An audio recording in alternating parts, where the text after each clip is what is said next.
ഞാൻ വരും അങ്കിൾ. അങ്കിളിനോട് പറഞ്ഞ എനിക്കത് ഉപേക്ഷിക്കാൻ കഴിയില്ലല്ലോ. നിനക്ക് നിന്റെ റോഷൻ സാറിനോട് പ്രണയായിരുന്നല്ലേ? സാരല്ല, ഈ ജിയോണയെ ഇവിടെ നിന്ന് കെട്ടുകെട്ടിക്കാൻ ഞാൻ നിന്നെ സഹായിക്കാം. അലോഷി സർ, എനിക്ക് അവന്റെ ഭാര്യയെ ഒരുപാട് അങ്ങ് ഇഷ്ടമായി. നീ എന്താഗ്രഹിച്ചാലും നിനക്ക് ഞാനത് നേടിത്തരും.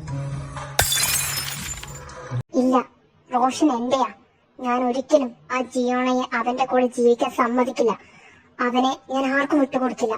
അയാൾക്ക് ഇപ്പം വന്ന കുറ്റബോധം ആത്മാർത്ഥമായിട്ടാണെന്ന് എനിക്ക് തോന്നുമ്പോൾ ഞാൻ തീരുമാനിക്കും അയാൾക്കൊരു ചാൻസ് കൂടെ നൽകാമെന്ന്.